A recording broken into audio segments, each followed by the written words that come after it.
Hey, this is Fast Turnaround on the podcast. Ben, thank you. Griff, thank you for coming. Short notice, appreciate it. I have two special guests today on November 26th, Saturday. One's my next door neighbor that lives in my subdivision with her daughter, Brinley. And this is awesome. This is an awesome podcast because I don't know anything about you. So podcasts usually open up and you get to know a lot about somebody. It's really crazy because you have athletes live with me, and I never knew Josh Dobbs, the former Tennessee quarterback, his first love was baseball. Harrison Smith plays with the Vikings, never knew that his first love was soccer. It's crazy because you get one-on-one like this compared to like sitting on the couch watching TV, eating dinner, or training. You're not talking when you're training. You're concentrating on training, so it's different. So let's open up. Introduce yourself. My name is Brinley Murphy. I go to Bearden High School. I play soccer, and I just recently quit basketball this year, but... Such a quitter. Quit's not the right word. Yeah. That's I had to retire. Yeah, you pivoted over, right? You concentrate on something. And I'm going to University of South Carolina next year to play soccer. All right. And Mama, I know you pretty well, but introduce yourself because I wanted to have you on just for the nutrition part because you teach up at UT, correct? That's right. Yep. My name is... sorry. You go. My name is Lee Murphy, and I'm a registered dietitian, and I teach at the University of Tennessee as a distinguished lecturer for the undergraduate nutrition class. Looking gorgeous as ever, pearly blue eyes. And the good thing, Kylie, one of our girls is sitting in here, softball player, and I am so glad Nutrition Mama's over here because Kylie has childlike eating habits. It's very, very basic very and bland. And I mean, like, we take her to Mexican and she gets chicken fingers and fries. It's okay, Kylie. So we wanted to talk about that too. So hopefully we could dive into that just a little. But I always open up a question with all the athletes, and I want you to answer it for me. Okay. When did you know that you were different? Because you're a pretty special athlete, right? Yes. like you're all KL, all state, all American. I thought so. I bragged on that earlier today. I didn't want to. Yes. She's was All American last year, Right. and we're waiting to hear about this year. And then she's playing an All American senior game in a couple weeks in Florida. And then she's also Gatorade Player of the Year for Tennessee. And she was recently awarded the high school Heisman Award for the state of Tennessee. Right. So, and again, we pivoted on this from our podcast before, the mental toughness one of, it's pretty simple to be great. And Mama over here texts me. She's like, I don't think it is. And I was like, I think you're right. So we went back after a lunch meeting with a couple other athletes, and they're like, you know what? Like, what you do and how you do it for 33 years, it's not that simple. It's not that easy. So stop it. And so I wanted you to explain where you are and why do you think you're different? And when did you know?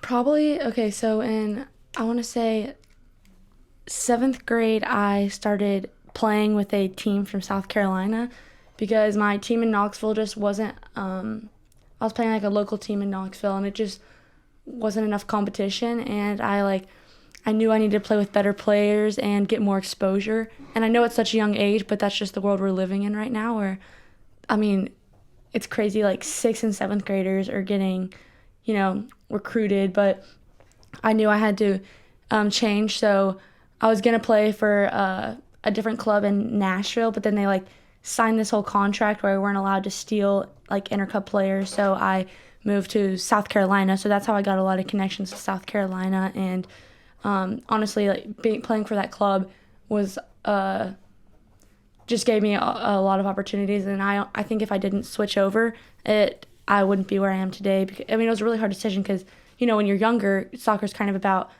hanging out with your, it's a social time, but I had to leave all my friends and play for this club. So I think that was one of the hardest but, most beneficial decisions. So 7th grade. Mm-hmm. Wow. Did you see that?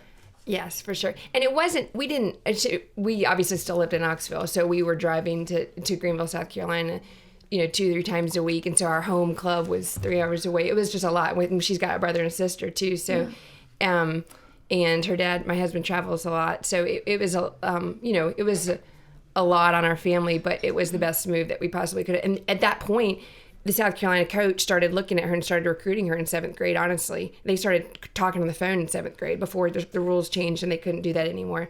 But they were talking almost every week or every other week in 7th grade on the phone to her now coach. So is that where you're going to play? Yes.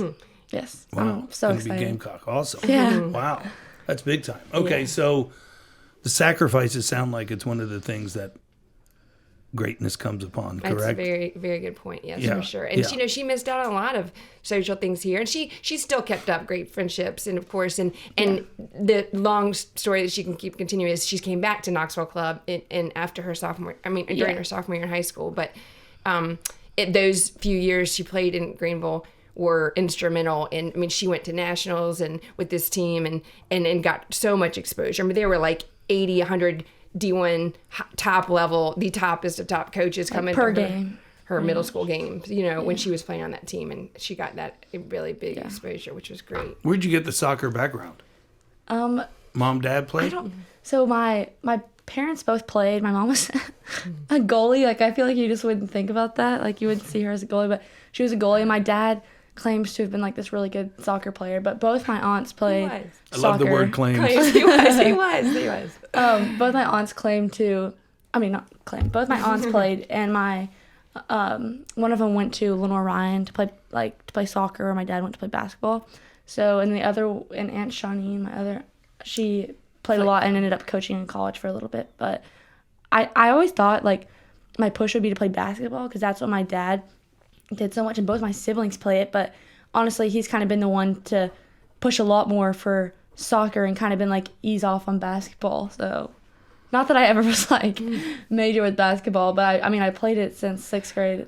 We didn't mention last year she won a state championship in high school for soccer and basketball at Bearden. She won both championships. Yeah, And we so- watched that on Yeah. the basketball on TV, and we're like, hey, there she Yeah, is. that's Yeah, right. yeah. So it was a hard decision to not play this year with her sister, especially because her Yeah, sister plays. But definitely. but she was a big contributor to the team defensively. So you contribute your athleticism to playing more than 1-2 sports, correct?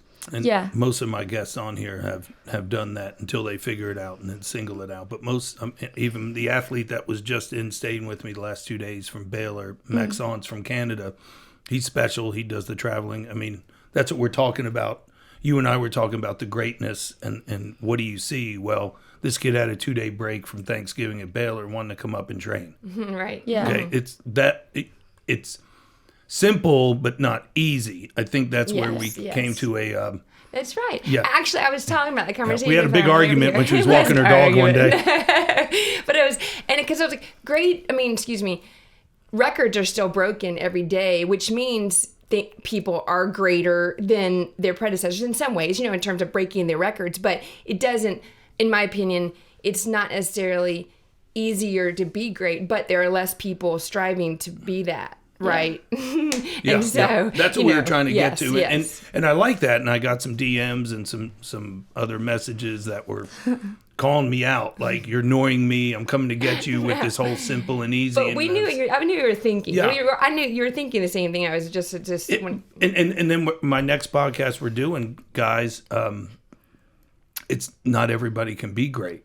I mean, you're born with that biblically for greatness, but if you don't pull it out, you don't pull it out. So the difference is what makes Maxence from Baylor want to come up here and train for 2 days with a blown out ankle and had to be back for practice Friday. And he got back within 30 minutes and was like, cool's the other side of the pillow on the way home. He wasn't stressing about it. So he had all those intangibles. I had a ride in today with one of my clients, and he was like, oh, yeah, I could see how you could think Max is going to play at the next level and the next level. I go, watch him move in here and do that. I'm like, it has nothing to do with that. It has to do with the things that I see when he lives with me and the things I see when he tries to be better of coming up for that. Like, he could easily just sit and eat a turkey leg. He wanted to be here and train 6 more sessions, work on his ankle for 2 hours, and he's going to be playing on Sundays. But at 15 years of age, I knew that. When he came 2 years ago and stayed with me, you're like, he's special. You're special. So the special part is what? Well, back to what you were saying, kind of, I feel like one of the really like hard things as an athlete is it's good, but it's also hard. It's just like the mental factor of overtraining almost, because every single day I feel like if I take a day off, I'm like, I'm going to fail. I'm not going to do this, which is really hard because I know my body physically needs rest. Like right now, I've never really had like a prolonging injury, but my ankle has been so messed up, and it hurts to walk, but I know that, like, in my head I'm like, okay, because all my coaches have been like, okay, take 4 days off to this, but like I can't take 4 days off. I have to, be improving one way or another every single day, and it's just really hard for me to think about having a day off because it's always been instilled in me, if I take a day off, I'm going to get behind, and someone else is working harder, so I don't want that to happen. Again, so with the mental toughness, this series we had, I don't know, Ben, 12 episodes of it, it came from a dad that trains out of here, and his son was up against I think there were 9 or 10 and up against another team that was a little bit rougher, and they saw where they just folded on the field. So he came in and he was like, hey, what do you think about making my kid mentally tougher? It's like, what's going on with that? So we had him come in, he started training. So do you think that's innate or born that she thinks like that and wants to do that? Because only the special ones do. There's, we talk about it all the time, and we have these debates all the time. If you love something, you don't burn out. Yeah. Okay, I've been doing this 33 years, and I remember in my 12th year, all my business clients were coming up going, you can't go this hard, you're going to burn out. And I didn't know anything about the psychology part of it that I do now. I was like, no, I actually love this, so I don't think you will. So we had that big discussion, but we talked about the mental toughness, so the dads are coming in going, okay, you make them tough, you make her tough, you make this tough. Yes and no, but they were like, okay, just the wood gym. But I think it still starts under the roof of the household. So is it innate or born or something you instilled every day and kept on her about, hey, getting after it? I think it's both. As we're having this conversation, I'm not trying to turn the tide to nutrition, but it makes me think of, like, in my class, like, certain types, body types, and, say being overweight or being underweight. Is it environment or is it genetics, right? And this is exactly the same argument in a different context, right? And I think, excuse this analogy if it bothers anybody, but it's, you have this innate sense of genetics, and then environment pulls the trigger, right? And so whatever's instilled within you, you have to have an environment that sets that off to hopefully a positive way, right? And so in my profession, it could be like someone's predisposed to obesity, and then their environment blows that up, right? And they have this environment that's unhealthy, and it leads to a less healthy life, right? And in this what we're talking about here, you have this predisposition for greatness, and if you have the environment set up to support that in both your family and your social system and your community, sure, and spiritually, everything else, that sets it off and triggers it to be even greater and to reach the maximum potential. So that's what we talked about, and Griff knows this. He's one of my fellow Christ-like friends that we talk about all the time. Is we're all born for that. God didn't make somebody not great and this one not great, but not everybody reaches that. Not everybody pulls it out. I mean, there's lazy people. I see it every day in the sports world of, like, you see even different levels of, God, if this guy worked really hard, he could be a Pro Bowler. If this guy worked really hard, he could make the team. If this guy really worked hard, he could make second string. You got to look at that.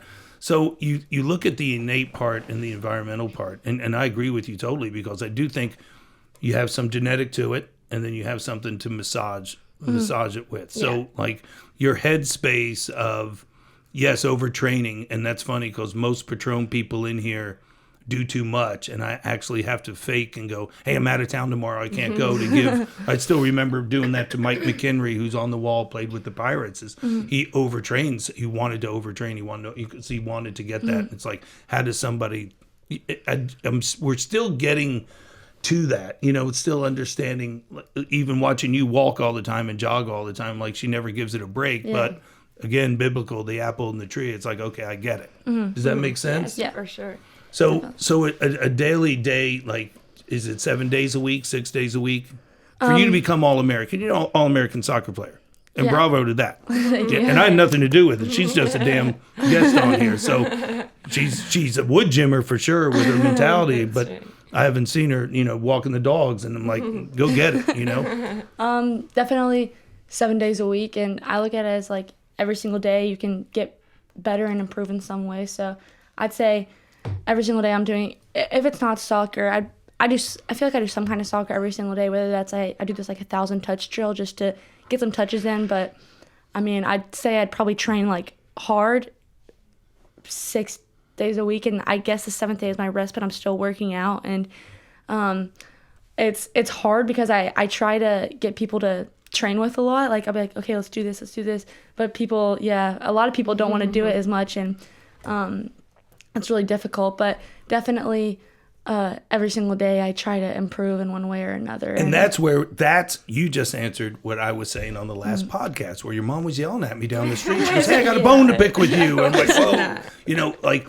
you just said, you couldn't find people to do it with you. Mm-hmm. Yeah, definitely. No, I think that kind of like what you guys said. So it's easy to be, you see what I'm saying? Right. It's not easy because of the work and waking up and doing it. I get that. We need a but I think word that beside easy. Yeah, we got to find something. I think the people who do make it past, like, that are going into their senior year still playing sports are the ones who, the competition pool is probably smaller, but I think it might be, I don't want to say higher, but there's definitely a lot more, like, club. It's ridiculous how much time it is now than what it used to be. Like, it's an all year long thing, and we're, like, literally last weekend, we were playing in Ohio, and when it felt like 0 degrees, like it was just like, I mean, that's so cold, but you have to do it. And I think the pool that we have is so advanced, and so everyone works really hard because we only have each other to fight against. So you can only compare yourself to your small group of peers. But because in high school, I mean, it's, I would say for soccer, it's easier to be a standout player that's really good, but in club, it's definitely a whole different story because it's just who you play with. So I think that it just depends. Do you hear the things? Kylie probably doesn't, because she was looking at Dr. James Chu's in the house. He's my guest on all the mental toughness ones and calling everybody out. And he's a guy that's climbed all 7 peaks of the world in the mountains. And I had him since high school. And it's really crazy. But he's but you just said the word that he always had to think about. You have to do it. Mm-hmm. Okay. Do you? Mm-hmm. I mean, so what, like, I have to do it. And I think about that all the time when I'm closing up here at 7 at night, and that field, that soccer, the FC Alliance field is going, and it's colder than you know what out there. And I'm like, a lot of the girls that I had, the Caroline Carvers, the Kara Chases, the girls from Webb that I trained with soccer, they train here and then go over there. And I'm like, I think I'm a pretty tough guy, and I'm getting in the car, putting on the heat seat. I'm like, I don't know how they do that. But you're saying you have to do it. Mm-hmm. I mean, you're not just going to be like, sorry, that's just a selfish decision in my opinion. Because everyone, like whenever I'm playing in the cold, I just have to think, everyone out here is cold. I'm just as cold as them. So, that's my advantage. Like I always said, like I love playing in the cold because everyone uses that as like a reason or an excuse to play bad. Like, oh, it was so cold. But like, in my opinion, that's just a reason to stand out more, because if everyone hates the cold so much, but I'm like, okay, I like playing in the cold, then it's just like a mindset that can like set apart from the other players, I guess. Embrace the suck. Mm-hmm. Yeah. Well, I mean, it's like when I hear it all the time on football, and Griff knows this, is, oh, well, we don't play good in the rain. I'm like, well, the other team was playing in the rain. Like, I never got that concept of that. Yeah. So I like that. Okay, so you're your senior year, so South Carolina. Now, are you preparing to go in and play? Mm-hmm, definitely. Is your mindset like, okay, I'm going into play? Yeah. I don't think my mindset has ever been like, I'm going to go in and, hopefully I make the travel roster this week, because that's never, if that was like the level I was at going in, I'd make sure I was in the, starting or subbing on group. But they only have 2 senior starters leaving. And so my whole life I kind of played center forward. And then I moved to center back, which is like literally complete opposite sides of the field. But I decided to do center back because my coaches pushed me back there just because more opportunity and I can grow more, and they just saw more back there. So they're losing a center back this year and a holding mid. And I was kind of asking the coaches, like, hey, what position do you want me to play this club season so I can prepare, because I've played like 20 positions. And they were like, forward, center back, or holding mid. And I was like... Which is like the whole... Yeah. The whole which is good, because you want to have a player who's flexible and can do a lot of positions. So I'm just... I'm hoping isn't a good word when it comes to sports, I don't think. So I'm preparing to go in and make an impact. You're using all the right words. Yeah. I know, you come to my house. I know, y'all haven't even had a conversation. I just see the YouTube. Yeah, well, it's nice. Like... Yeah, I mean, it's, it's the same. when you're with the same type of Yeah. people. Mentality. And when you're not, it's really frustrating. And I've been told that from anybody that's around me is I focus. It's the Leo in me, being born August 10th. It's the Leo in me. I'm August 20th. I'm a Leo too. There you go. There you go. So we're, I hate to say it, everybody, but we're born for greatness. You know? God just did something special to us. But we want everybody to come to the top of the mountain and see the peak. Mm-hmm. And anybody I'm with and around, they get frustrated because I'm at home going, why doesn't this person want? I don't understand how they don't want to get up at 4:37. I don't understand this. I don't get it. And even when they have a lot of talent, female, male, and they're like, not everybody. Yeah.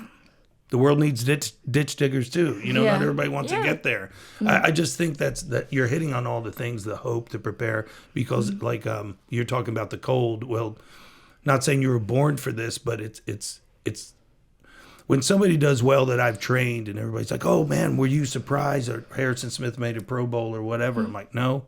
Like Yeah. he did all the work, he did everything. Like he should pass the test if you do all that. Right. But everybody expects not to do that because, see, you're a dying breed, and that's why it's going to be easier for you to be SEC All-American. Yeah. Because But you're. easier is not the right word. Well, we got to find the word. I know. And I don't think it's simple But either. you're right. But I know what you're trying to But say. her mindset, but like it's- 1,000 touches, this, Right, that. right. Nobody does that because even Kylie's sitting here being a college softball player that I trained through high school Right. is they don't go out and hit anymore on them. It always has to be a lesson. It always has to be a paid trainer.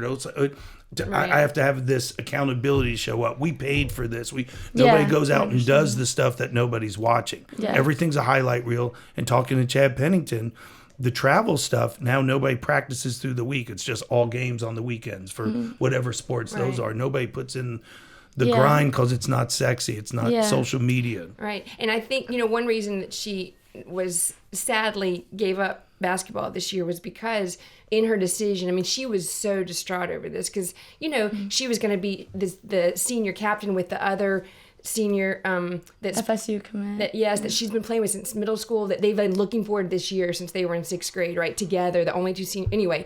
And her sister's on the team. There was just so much, but she just was like, listen, I'm fooling myself if I think I'm my best soccer self if I'm playing basketball. Like I want to play a lot next year in the SEC. And it was honestly like the hardest decision I've ever had to make. Well, because don't you think the sports made you a better soccer player? Yeah, 100%. Right? So be an Cross-training. athlete. Right, Yeah. you're an athlete. And that's Yeah. what I've always done in here. You said another great word. I don't know where you came from, but it sounds like you're one of my daughters or the daughter, is the cross training. That's what we do. We don't do CrossFit, but the cross training. So everybody becomes an athlete in here. Yeah. It's not just a one plane or it's all multi-directional movements that we do.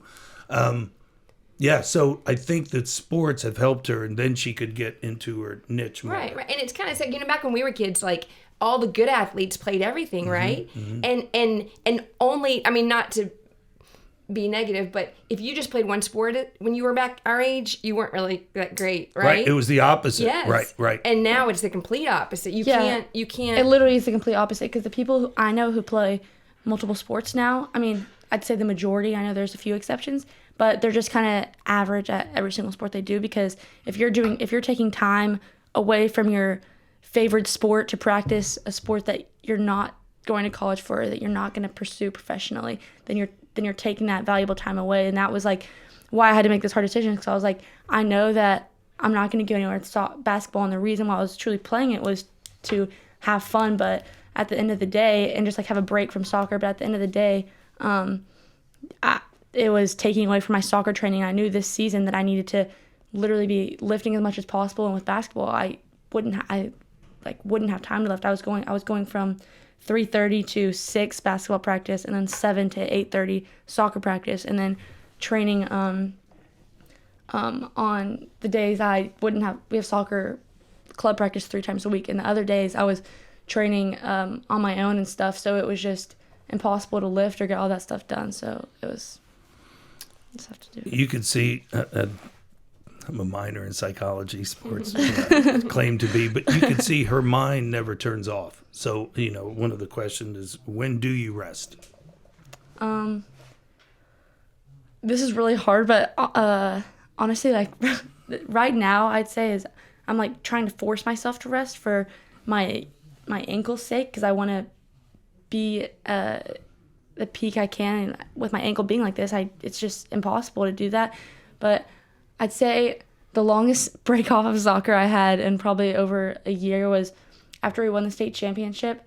I got into like a car wreck a couple days after, and this was when I was deciding between basketball and soccer, and I literally went from the state championship Saturday.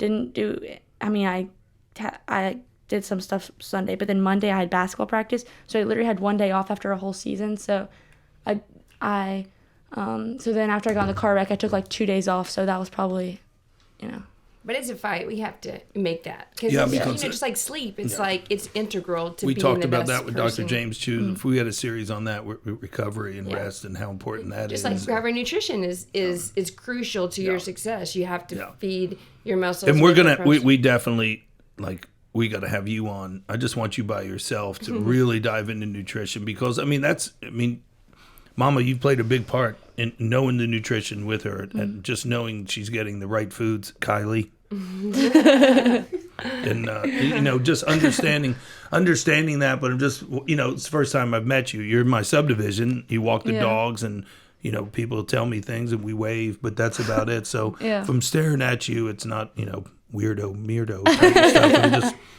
thinking about, like, this is what I'm talking about, Griff. This is because Griff and I are doing this big film thing, the documentary we talked about. Griff's the one shooting it, and we chop it up all the time, when we're mountain bike riding. But you're right. It's a different, Max just asked me, the kid from Baylor that stays with me from Canada that's going to play on Saturdays and Sundays. He asked me 2 days ago, should I play basketball this year?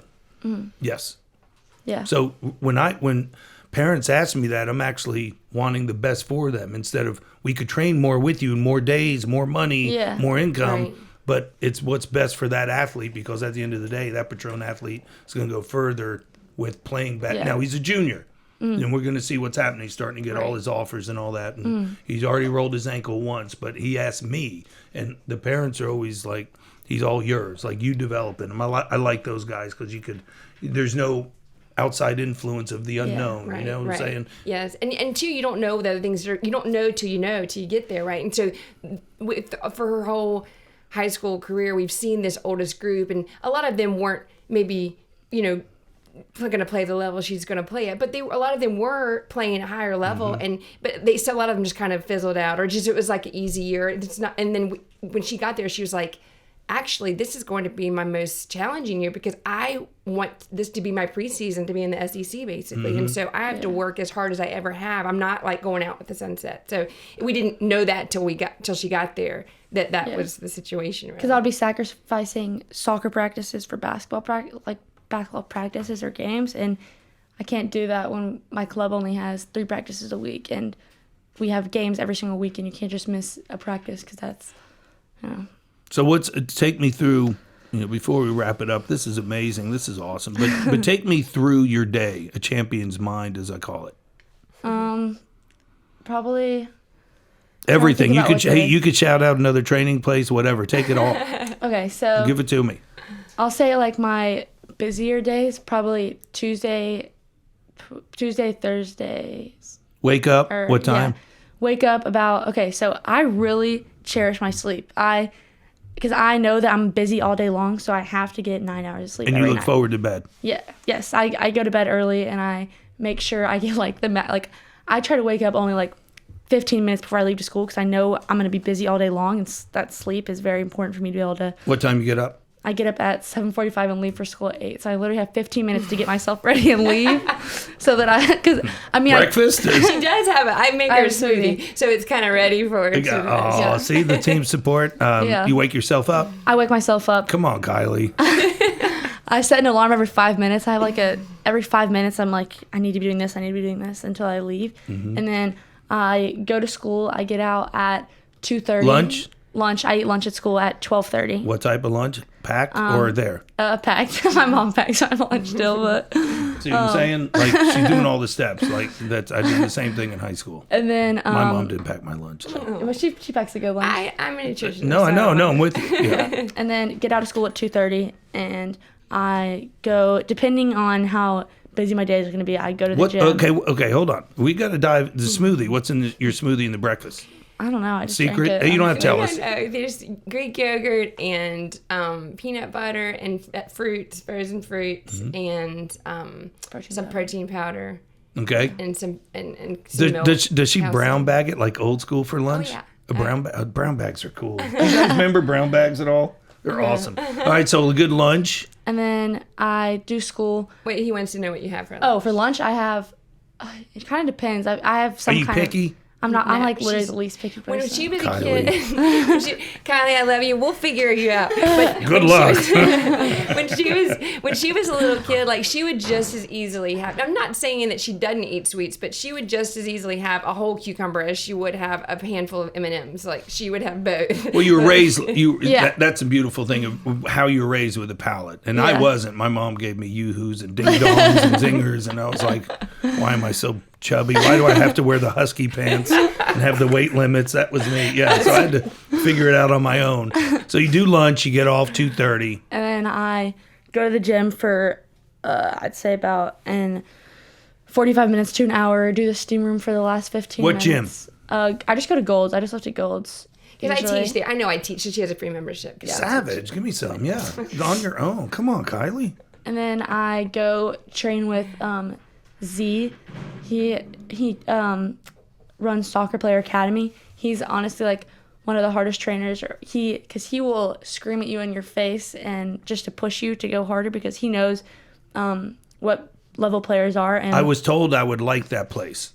oh, you would It's love like a warehouse. One of my clients has his daughter go there for the first time and was doing the touches, Yeah. the thing, and he sent me video going, "What do you think? What do you think?" And I was just looking at it, and then he goes, I think you'd like him in the place. He trains like some pretty good girls." And this was just last week, and then he swiped on something and said, "Yeah, this girl's pretty good from Beard." And I was like, "She's coming on next week." Yeah, so you're already famous. Kind of He's cool. great. He comes and watches he watches the games and it was like very serious with like, you need to do this and this and this. You did great this. And I mean, he's and he like cares so studies deeply them. for He's everyone he great. trains, which is honestly like one of the,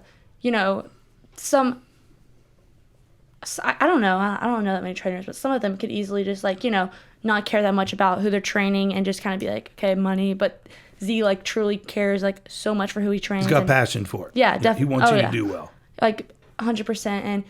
And so I train with Z for like an hour 15 minutes with Lucas Nordine on Tuesdays and Thursdays. He's going to ETSU to play soccer and he goes to Bearden. Got it. And then I So you train with a boy. I love training with guys so Raise much. the level up. I try I think whenever I honestly, can. I think that was one of her turning points too. Around the time in middle school, she started because she was in this trapped year where her team was older and they were in high school. Anyway, she trained with boys teams, and I think that was That really helped. good. Definitely, I like training with guys. And Lunch, dinner. Where then, are we getting then I home? have my club practice after that Ooh, for okay. an hour and a half, and then I get home. Again, that's different, right? I mean, that's why she's on here. Because she's an All-American, because she didn't wake, it's not like Beyonce or whatever. I woke up like this. You know what I'm saying? That's not how it was. You had to put in the work, okay? Yeah, and then dinner. And honestly, my favorite meal for dinner is we make me, my sister and I make salmon and like amazing salmon. It's bourbon salmon from Publix, and we get some what's it called, turmeric rice on the side, Ooh, and seaweed, yep, and it's good. that's a good dinner. And then I go Good to for bed. the brain. Yeah, And you have do homework. cucumbers. I guess I mean calculus is my hardest class right now. I'm in AP calculus, and so I do homework for a little bit. I really don't have homework actually because I have to make sure to manage my time because I know after school I'm going to be busy all the time. So I manage my time during school and work. Like we have like advisory period for 30 minutes, so I literally get in class, sit, and all my like friends are in that class, and they all like are always talking about. I literally am like, guys, like I have to work. For, Do like, you have to 30 tell her minutes. to do this? No, listen. I'm That's not what I was kidding. going to say. Since she was in elementary school, she's never had homework, like ever. And I'm like, and first when she was younger, I was like, she just has the good teachers that don't give homework. Right. But She was this has doing been it in class. right. This has been her whole entire life. was And one all of of a those. sudden, I realized she's Yeah. just she's super. Task oriented at school, and if she has a second, she's getting it done because she knows she doesn't have time in the Yeah, evenings because of it's sports. like and AP so- and honors classes, and everyone in my class is like, oh, I had homework for 2 hours last night. I'm like, that's literally impossible. There's no way you had homework for 2 hours. You're probably on your phone in between things and Yeah. doing all this stuff. Yeah. But yeah, and then after that I go to Holy bed. moly. That's it. She's a throwback. She's a throwback, bro. She's a throwback. Okay, so I identify this as a family affair. Right, like sure. I mean, it's not, she's independent, doing a lot, but it comes from the influence under the household, as sure. tell Dr. James Chu. And I wrote down a word here. You're quite perfect. Oh. I mean, you got. I mean, it's really impressive. And real quick, what would you tell people with bland palates? How do they? On a totally other note.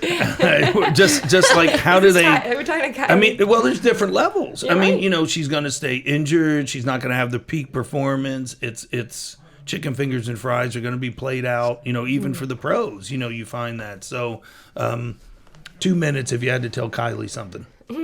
Well, sometimes it takes like hundreds of exposures to accept something and liking it, And so, do you eat vegetables much? Any vegetables at all? Broccoli. I bet. Well, that's good. Let's go with that. Broccoli. Okay. And although we like variety, balance, and moderation in nutrition, so you like lots of different colorful fruits and vegetables, right? But even if you just have one, let's go with that. Or, I bet I could make you a smoothie and hide some vegetables in it and you wouldn't taste them.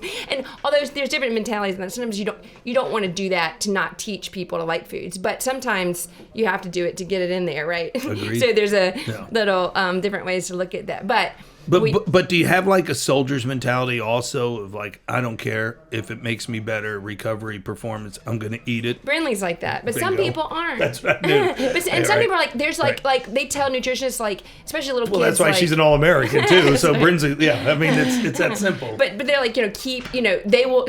Children will not starve themselves. But I had a friend in college who her kid was so like self, just strong. Mm-hmm. They were like, yeah, I will starve myself. I'm not going to have that kale that you're trying to give me. You know what I mean? Or collagen, So, you right. started. Yes, right. There's lots of different supplements we could talk about in the future, too. About she's started to take collagen for injury prevention. But anyway, but it's just supplements have their place, too. And sometimes if you're not eating vegetables, I think supplements should be there. If you're not going to be eating otherwise, and I mean talking fruits and vegetables, then you might need vitamin mineral supplements. And food's always first, and it should be where you get your nutrients. But if you have to fill those gaps, I'd rather you have for a supplement than not at all, right? So I just like staring at her because she's so nice, and she's always that way. Sometimes you can't coach nice. It's like, is that fake or is that nice? And it's always nice. And I can't thank you enough for coming out here. Thanks. This was nice, and I definitely we'll schedule it today to get you on and sure. really do There's an lots in-depth, of things an hour we could talk and a about. half, or whatever. We could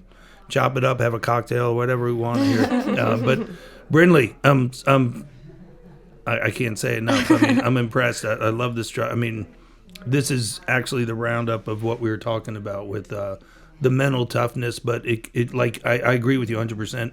She's the perfect storm with her genetics It is, right. and what she wants. And you find that because I come from 2 other siblings.